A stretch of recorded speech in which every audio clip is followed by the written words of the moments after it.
there are times in your life when you're not going to be happy. And then what are you going to do? Your goal is demolished. And there are going to be plenty of times in your life when you're not happy. There might be years. And so it's a shallow boat in a very rough ocean. Without a plan, you're gonna stay right where you are. It's time for you to make a move. Write the rules. Be your own director. Take the power. So what's your plan? How are you willing to change? What is it that you're going to do to make a difference? Make today different than it was yesterday? What actions are you willing to take?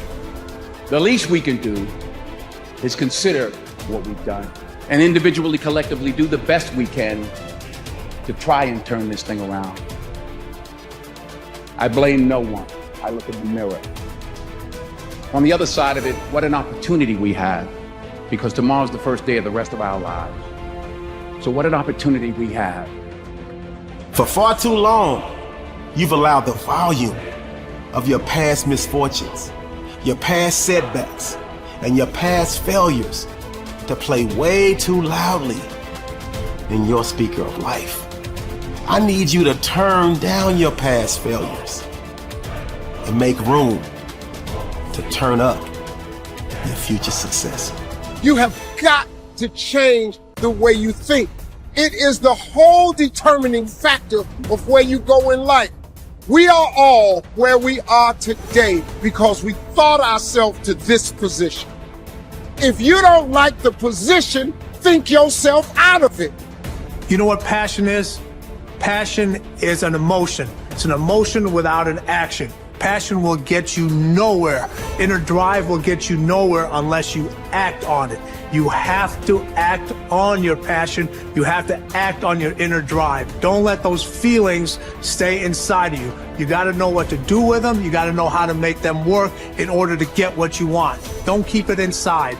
And so embrace the fact that you're going to have to sacrifice and suffer to some extent. Once you've embraced that it's going to happen, it's almost not that bad. Push yourself, get it done, make it happen. Stop looking for external motivation and start building that fire inside of you. Start adding more logs, more petrol to those flames every single day. And when that thing tells you to quit, you look at it in his eye and say, I ain't going nowhere. I will break you before you break me. You will not defeat me. You will not destroy me. You owe it to yourself to feel the pride of knowing you made your life. You didn't get lucky. You worked for it. You sacrificed. When it was hard, you pushed harder. We try so hard in our lives to fit in. We try to fit into certain groups, certain frats, certain sororities, among certain friends. Yet the people we idolize most are the ones that stand out. But when you're prepared, there is no fear. There is no fear of failure, okay? Because even if you've walked out of something and you feel like you failed at it, your preparation is so strong that you're gonna take that failure and turn it into the outcome you desire. And most people stop at failure, okay? We've all failed at things. I'm gonna continue to fail at stuff, right? It's the most powerful tool you can use, but it all depends on how you use it. We talk about it in Relentless, okay? A scalpel, okay? In the hands of an individual, it can do unbelievable damage. In the hands of a professional, of a doctor, it saves lives. So it's the same thing with failure. It's how you use it. It's that drive inside of you, okay? It's what we talk about, the dark side. The dark side is filled with failure, but it's the fuel that burns you like something that's never burned inside you before. Fully mature people accept that their actions have consequences. A fully functioning adult knows that he or she can choose an action, but once the action is taken, both predictable and unpredictable consequences will follow. The true adult accepts that for every cause there will be an effect. For every action, there will be a reaction. You can choose the action before you act, but you cannot choose or control the consequence or reaction afterward. Intelligent adults are very careful about the thoughts they think and the actions that they take. They do not fool themselves or engage in self-delusion. They don't pretend that things might happen differently, nor do they trust to luck. inactions also have consequences. What are called crimes of omission are often more serious to your long-term prospects than the mistakes you make. Omitting to think through your values, set clear goals, make plans, commit to excellence, and so on, can be disastrous to your possibilities of great success. The starting point of success is the acceptance of reality. What cannot be cured must be endured. Often people will come to me with challenges they are facing, and I will ask them this simple question: is this a problem or is this a fact?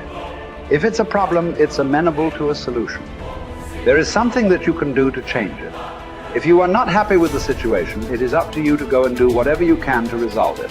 A fact, however, is different from a problem.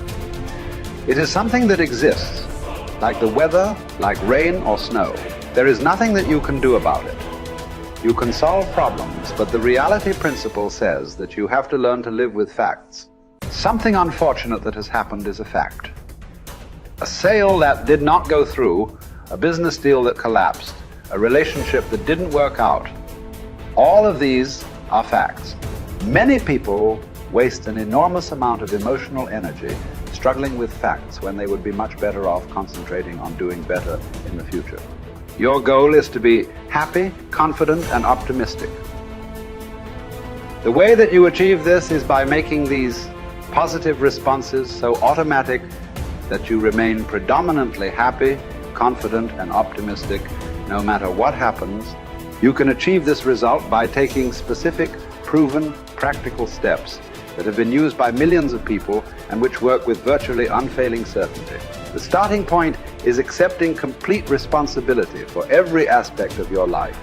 The law of sowing and reaping, whatever you sow or fail to sow, is going to determine what you reap in the end. The law of accumulation reminds us that everything counts. Every positive step you take is moving you toward building a great life for yourself.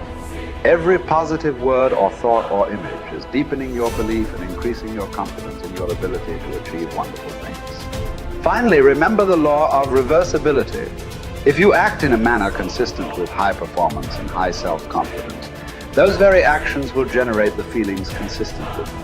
Every positive, constructive action that you take in the direction of your dreams and goals will reinforce your belief in yourself and in your ability to accomplish your ideals. The challenge for building good habits and breaking bad ones is often finding a way to pull the long-term consequences of your bad habits into the immediate moment. So you feel a little bit of pain right now and want to avoid it. And the long-term rewards of your good habits into the immediate moment so that you have a reason to repeat it again in the future. Each behavior casts a vote for the type of person that you want to become. And if you cast enough votes for that type of identity, you start to believe that about yourself, right? Like if you go to church for 20 years, you believe that you're religious. You study Spanish every Tuesday for 30 minutes, you believe that you are studious. So in that way, your habits provide evidence of your desired identity. And I think that that is probably the ultimate reason that habits are so important. It's true, like habits can help you earn more money or be more productive or lose weight. And all that stuff is great. But in addition to the external results that habits provide, they also shape your sense of self. They are the engine or the avenue through which you learn to believe things about yourself. You have to have just one thing in mind: keeping on track, closing out all the noise and the clutter that gets in your way. You've got to identify your target. Let nothing stand in your way. You've got to keep your eye on the target until you've released the arrow. Let nothing capture your attention unless it's in the best interest of your ambition. If you don't keep your mind on what you're doing, if you don't keep focused on the task at hand, it could slip right on by you. Wherever you are, be there. Whatever you're supposed to be doing for the moment, do it. You can't be thinking of everything you have to do at one time, all the time. You have to concentrate on just one thing at a time. One project, one job. You have to take it one task at a time and complete it. Do what you've set out to do. Keep your mind only on that one task. Why? If you don't, you won't accomplish anything. Concentration takes a lot of discipline.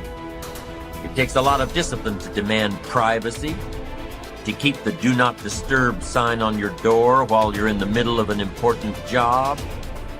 It takes a lot of discipline not to answer the phone every time it rings at home. That's why they make voicemail and answering machines, so you don't have to answer the phone every time it rings. Your family will appreciate an uninterrupted dinner hour. Your night work will get done a whole lot faster. Concentrate on the work at hand and demand of yourself the discipline to stay focused.